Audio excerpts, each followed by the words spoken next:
안녕하십니까. 솔직히 보고 있는데 좀 재밌었어요. 서로 사활을 걸고서 싸우고 있는데 그거 보면서 재밌어하면 안 되는데요. 사실 싸움 구경이 재밌기는 하더라고요. 오늘 민희진 대표가 기자회견 한 번으로 여론을 돌리는 거 보면서 정말 깜짝 놀랐어요. 정말 다르구나 그 생각했거든요. 사람들이 제2의 피프티 사건 아니냐 이렇게 이야기를 했었는데요. 제 생각엔 좀 격이 다르다고 해야 되나요? 안성일 씨랑 민희진 대표와는 정말 차이가 좀 많이 났어요. 민희진 대표라는 사람을 저는 잘 몰랐었는데 정말 이번을 계기로 다르게 보이더라고요. 그래서 잠시 돈적인 측면에 대해서 방시혁 의장과 민희진 대표에 대해서 생각을 좀 해보았어요. 일단 다들 아실 거라고 생각을 하지만 모르시는 분들도 있을 것 같아서 상황을 조금 정리해 볼게요. 당연히 여기에는 제 내피셜이 들어가 있으니까 그 부분 참조해 주세요. 이번에 하이브와 어도우가 경영권 분쟁에 대해서 이야기가 나왔는데요. 방시혁이라는 분은 BTS를 세계적인 그룹으로 키워내면서 굉장히 유명해진 사람이죠. 현재는 우리나라 엔터 산업에서 최고로 올라선 사람이에요. 과거에는 SM, JYP 그리고 YG를 3대 대형 기획사라고 했는데요. 지금은 하이브가 더 큰 것 같아요. 그만큼 어마어마한 성공을 했죠. 그 성공을 바탕으로 지금 하이브도 만들었고요. 당연히 방시혁 의장은 BTS 사암을 생각을 했을 거예요. BTS의 군대 문제도 걸려 있고요. 아이돌 산업이라는 것 자체가 인기가 꾸준하진 않으니까요. BTS는 시간이 지나면 내려올 테니까 당연히 다른 그룹을 생각을 했겠죠. 그런 과정에서 만들어진 그룹들이 있는데 걸그룹만 얘기하면 르세라핌, 뉴진스, 그리고 아일릿 정도가 있어요. 아일릿은 이제 시작한 그룹이니까 이야기에서는 좀 뺄게요. 근데 방탄을 제외한 다른 그룹들 중에서 제일 성공한 그룹은 뉴진스가 맞는 것 같긴 하거든요. 뉴진스는 진짜 나오자마자 돌풍이었어요. 근데 지금 이 뉴진스 때문에 말이 나오고 있는 상황인데요. 무슨 상황인지 좀 알아보면요. 일단 자회사 어도어, 모기업 하이브 이런 말들이 나오거든요. 그래서 이런 관계가 어떤 관계인지에 대해서 조금 이야기를 해볼게요. 이게 일반 사람들이 들을 때는 조금 이상하게 들릴 수도 있거든요. 모기업, 자회사, 그리고 민희진 대표 이런 식으로 이야기를 하니까 민희진 대표가 본인의 돈을 투자해서 만든 기업이 아닌가 이렇게 생각하실 수도 있는데요. 그런 건 아니고요. 엔터 산업의 특이한 부분이라고 생각하시면 돼요. 엔터 산업이라는 게 뭐 상품을 만들어서 팔고 이런 게 아니잖아요. 사람들에게 인기를 얻어야 되고 그 인기가 곧 돈이에요. 근데 이런 인기를 얻는다는 건 개인적인 주관이 많이 좀 들어갈 수밖에 없으니까요. 단순히 상품의 질이 좋아서 물건을 파는 것과는 조금 다르죠. 어떻게 수치화시켜서 나타낼 수가 없어요. 가수도 중요하지만 이거를 총괄하는 사람의 역할이 굉장히 중요하기도 해요.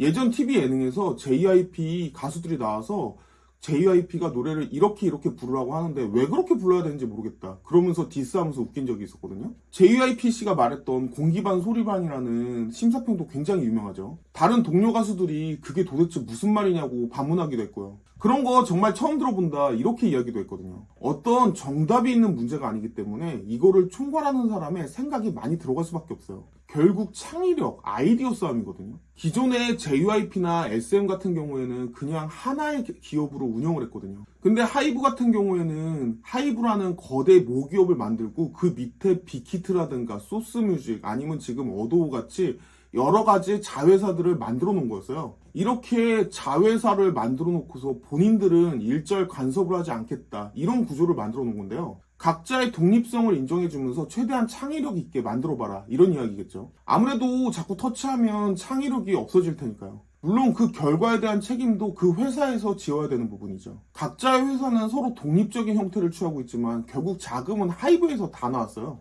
결국 쉽게 말씀드리면 민희진 대표라는 사람은 대표라는 이름으로 불리고 있지만 사실은 월급쟁이고요. 쉽게 말씀드리면 월급쟁이 사장님 정도로 생각을 할 수 있을 것 같아요. 근데 이게 외국에서 이렇게 많이 하거든요. 우리나라에서는 이렇게 하지 않으니까 방시혁 의장이 창의력 때문에 이렇게 만들어준 건 줄 알았어요. 근데 민희진 대표의 기자회견을 들어보니까 사실 민희진 대표가 굉장히 강력하게 원했더라고요.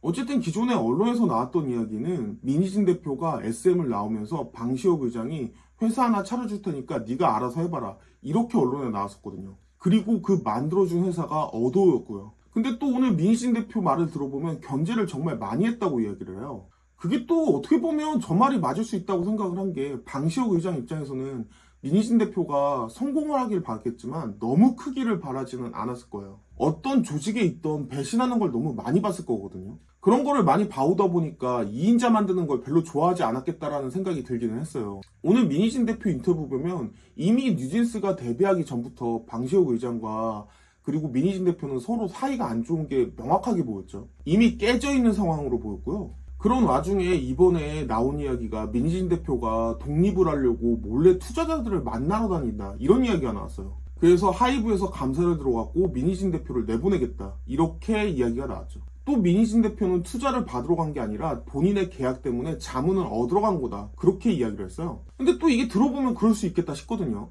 아무래도 계약에 대해서는 잘 모를 테니까 여기저기 물으러 다녔겠죠. 어쨌든 이 감사 이야기가 나오면서 하이브의 주식은 정말 떡락하게 되거든요. 주식이 7.8%가 급락해버렸어요. 하루 만에 7,500억 정도가 날라갔고요. 어쨌든 그러다 보니까 민희진 대표한테 여론이 굉장히 안 좋았거든요. 근데 인터뷰 한 방으로 여론은 어느 정도 돌렸어요. 그럼 이제 민희진 대표에 대해서 조금 이야기를 해보면요. 이게 사실 업계에서는 민희진 대표가 유명했겠지만 일반 사람들에게 알려진 거는 뉴진스를 홍보할 때부터예요. SM에 있을 때는 그렇게 언론에 노출이 되던 사람은 아니거든요. 그래서 일반 사람들은 잘 몰랐죠. 사실 뭐 별 관심이 있지도 않았고요. 보통 가수한테 관심이 있지 그 뒤에서 일하는 사람들한테 별로 관심이 없으니까요. 거기다가 SM은 워낙에 이수만이라는 사람의 이름이 컸기 때문에 이름이 잘 나오지도 않았어요. 근데 이 민희진 대표라는 사람이 SM에서 하이브로 옮기면서 사실은 이름이 언론에서 계속 나오게 돼요. 뉴진스를 데뷔시키면서 민희진 대표가 만든 그룹이다, 이렇게 홍보를 했거든요. 예능에 뉴진스가 나왔을 때도 유재석님이 민희진 대표가 어떤 사람인지 양력을 읽어주기도 했고요. 근데 또 오늘 공개된 거 보면 방시혁 의장이 민희진 대표가 언론에 공개되는 걸 어느 정도 막고 싶어 했던 것 같기는 하거든요. 아마 저렇게 막고 싶은데 언론에 민희진 대표가 나온 걸 보면 처음 하이브에 갈 때부터 민희진 대표를 언론에 노출시켜주겠다, 이런 조건이 있었던 것 같아요. 그러니까 민희진 대표가 하이브로 갔겠죠. 그러다 보니 그 부분에서 방시혁 대표와 민희진 대표가 서로 입장 차이가 나오지 않았을까, 그렇게 생각이 되어져요. 아마 처음에는 BTS 다음 그룹으로 뉴진스가 데뷔하기로 그렇게 약속이 되어져 있었던 것 같거든요. 그리고 거기 마케팅에는 민희진이라는 이름을 넣어서 마케팅을 하기로 되어 있었고요. 분명 BTS 다음 첫 걸그룹으로 민희진 대표가 뽑은 그룹을 데뷔시키겠다, 이렇게 약속이 되어져 있었을 거예요. 근데 중간에 코로나가 나오면서 미루어지게 되었고요. 하이브에서 김채원과 사쿠라를 영입하게 되어졌거든요. 그러면서 아마 생각을 좀 바꾼 게 아닌가 싶어요. 당시에는 김채원과 사쿠라의 인기가 정말 많았거든요. 그래서 거기에다가 몇 명을 더 붙여서 르세라핌이라고 먼저 데뷔를 시키게 되어져요. 이게 아마 방시혁 대표와 민희진 대표 사이가 정말 안 좋아지게 갈라서게 된 계기인 것 같거든요. 방시혁 대표 입장에서는 민희진이라는 이름보다는 사실 사쿠라나 김채원의 이름이 더 매력적이었을 거예요. 사업하는 사람 입장에서는 약속보다는 돈이 먼저였겠죠.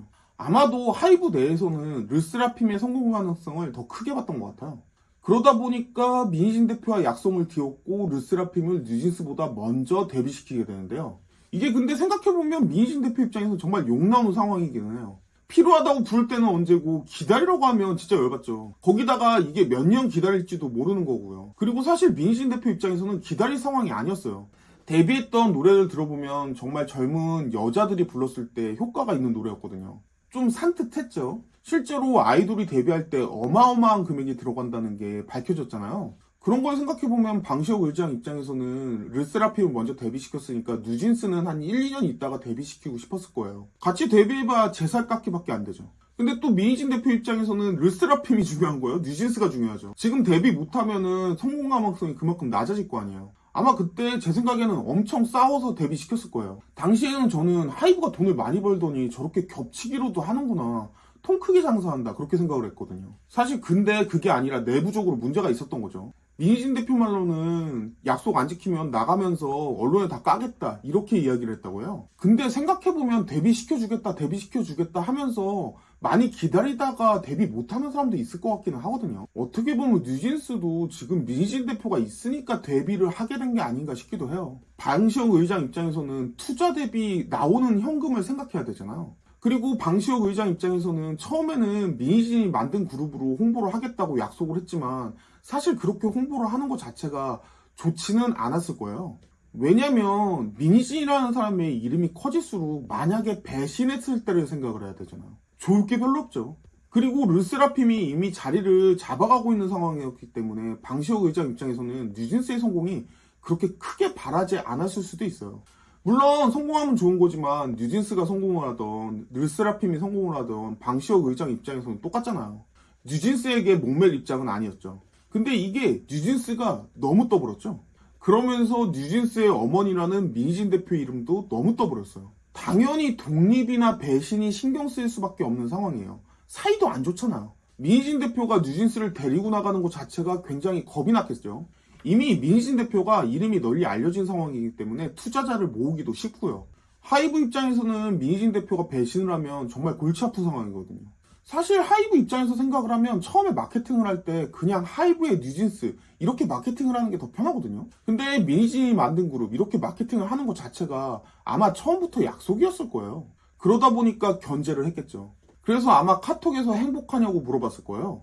뉴진스의 성공도 성공이지만 민희진 대표의 이름이 널리 알려지니까 행복하냐라고 물어봤겠죠. 방시혁 의장 입장에서는 뉴진스가 잘 되는 건 좋은 일이긴 하지만 견제를 할 수밖에는 없을 것 같긴 해요. 싸워서 잘 안 보는데 잘 되고 있잖아요. 사실 무섭죠. 아마 민희진 대표의 발언권은 조직 내에서도 점점 더 커졌을 거예요. 그러니 계속 견제를 했을 거고요. 뉴진스가 모방을 하기는 했거든요. 근데 뉴진스가 모방을 한 건 90년대 아이돌이라던가 옛날 거예요. 그리고 제 생각에 옛날 거를 몇 개를 섞어서 모방을 하는 건 그건 새로운 창작이거든요. 왜냐면 시간이 지났기 때문에 보는 사람들 입장에선 신선하잖아요. 당시에 뉴진스는 보는 대중들한테는 굉장히 신선했어요. 이게 걸그룹도 BTS가 성공한 이후에 뭐 여전사 이런 게 되게 많았거든요. 똑같은 거 계속 보다 보니까 사실은 좀 질리죠. 그래서 뉴진스가 그 신선한 덕분에도 더 크게 뜬 게 아닌가 그렇게 생각이 되어지거든요. 근데 이렇게 뜨다 보면 당연히 따라하는 그룹들이 생겨요. BTS도 뭐 엄청 따라했는데요. 근데 이 따라하는 그룹들이 원래 그룹을 이기지는 못하거든요. 근데 갉아먹을 수는 있어요. 아무래도 비슷한 컨셉에서 나눠먹기잖아요. 근데 방시혁 의장이 만든 알릿은 뉴진스랑 너무 똑같거든요. 이거 아무리 생각해봐도 민희진 견제용으로 만든 게 맞아요. 저렇게 같은 회사에서 복사 붙여넣기로 나오는 건 본 적이 없거든요. 보통 다른 회사에서 따라하죠. 그리고 방시혁 의장 입장에서는 사실 복사 붙여넣기만 해도 어느 정도 중박은 기대할 만 했으니까요.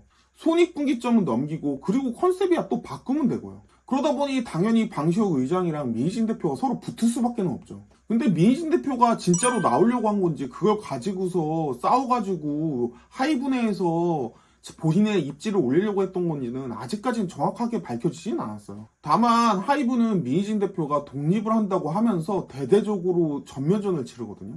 하루 만에 주식이 7.8%가 날아가니까 방시혁 대표가 미쳤다고 이런 일을 했겠냐라고 이야기하는 사람들도 있지만요. 근데 사실 상황 돌아가는 거 보면 많이 부담스러웠을 것 같기는 해요. 만약에 뉴진스가 더 커가지고 민희진 대표가 그걸 가지고 더 나간다고 하면 이거 일이 좀 심각해지거든요. 그 전에 잘라야 된다고 생각할 수도 있었겠죠. 어떻게 보면 하이브에서 프레임을 만들어서 민희진 대표를 씌워버린 거일 수도 있어요. 왜냐면 하이브에서 제시한 증거 자체가 그렇게 사실은 완벽한 증거가 아니에요. 실제 회사를 차리려고 했다는 결정적인 증거까지는 나오지 않았거든요. 사실 직장인들이야 독립을 생각하면서 그런 생각을 해볼 수는 있잖아요. 근데 실행에 옮기지 않았으면 그걸 가지고 뭐라고 할 수는 없을 것 같아요. 누구든 다 생각은 해보는 거잖아요. 이 부분이 피프티 사건과의 가장 큰 차이점이에요. 피프티는 정말 빼도 박도 못할 명백한 증거가 있었는데요. 지금 뉴진스 사태는 그 정도의 증거가 나오지는 않거든요. 그리고 뭐 투자자를 이용해서 주식을 매각하려고 그렇게 생각했다라고 하는데요. 하이브에서 주식을 80%를 들고 있어요. 사실 하이브가 안 팔면 끝이에요. 그리고 외국 투자자를 끌어들인다고 해서 사실 저렇게 사이가 안 좋은데 하이브에서 팔겠어요? 사이가 좋았다면 이해가 되는데 저 정도로 안 좋았으면 사실 제가 볼 때는 저거 말이 안 되거든요. 민희진 대표 입장에서는 하이브가 주식을 팔게 만들기는 힘들어요. 그리고 정확하게 이야기를 안 해서 모르겠지만 마지막에 울컥했던 걸 생각을 해보면요. 거기서 뭐 민희진 대표가 불공정 계약이다 어쩌고 저쩌고 이런 이야기를 했잖아요. 아마도 민희진 대표한테 준 주식 20% 자체도 콜옵션이 걸려있는 게 아닌가 그런 생각이 되어졌거든요. 콜옵션이라는 게 뭐냐면 하이브에서 지정된 가격에 민희진 대표의 주식을 살 수 있는 권리를 이야기해요. 만약에 콜옵션이 걸려있다고 하면 정말 사실은 나갈 수가 없죠. 근데 그게 만약에 민희진 대표의 연기였다고 하면 정말 대단하기는 하고요. 결국 방시혁 의장이랑 민희진 대표의 싸움은 아직은 조금 더 지켜봐야 될 것 같거든요. 아직 드러난 부분에 대해서는 판단이 잘 서지 않아요. 근데 이거 하나만은 정말 알겠더라고요. 민희진 대표 진짜 대단하다. 정말 뉴진스를 괜히 성공시킨 게 아니구나 그런 생각이 들었어요. 사실 감정에 호소할 게 정말 뻔했거든요.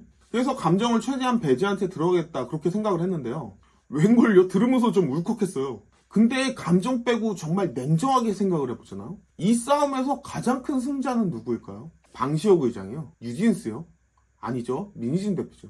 방시혁 의장이나 뉴진스는 잃을 게 많아요. 근데 민희진 대표는 잃을 게 없거든요. 지금 본인의 이름도 같이 뛰어나왔기 때문에 나가서 투자자 모으려고 하면 얼마든지 모을 수 있어 보이거든요. 그리고 그 일을 하이브에 돈 가지고 한 거예요. 하이브 입장에서는 뉴진스를 띄워야 하니까 어쩔 수 없이 민희진 대표의 이름도 띄워줬고요. 사실 민희진 대표의 인터뷰를 보면서 수많은 댓글을 봤거든요. 저 사람은 배신을 할 수 없는 머리다, 이렇게 이야기를 하는 걸 많이 봤는데요. 글쎄요, 제 생각에는 누구보다도 영악하고 누구보다도 본인이 살 구멍을 잘 만든다는 느낌이었어요. 그 인터뷰 하나로 본인의 가치를 쫙 올렸잖아요. 어눌해 보이는 말투, 그리고 진정성 있어 보이는 그런 말들, 그리고 화장기 없는 얼굴이랑 모자를 푹 눌러 쓴 거, 그거마저도 다 사실은 연기가 아닐까. 사실 돈적인 측면만 생각을 해보면 민희진 대표는 정말 잃을 게 없는 싸움이에요. 그리고 꼭 뉴진스를 끌고 나와야 되는 것도 아니고요. 왜냐면 지금 상황에서 뉴진스 끌고 나오면 오히려 욕먹을 가능성도 많거든요. 근데 나와가지고 투자자 만나가지고 민희진 대표가 만드는 그룹 이러면서 홍보하게 되면요, 사실은 마케팅 효과가 꽤 있죠. 제 생각엔 진정한 승자는 민희진 대표가 되지 않을까, 그런 생각이 좀 들더라고요.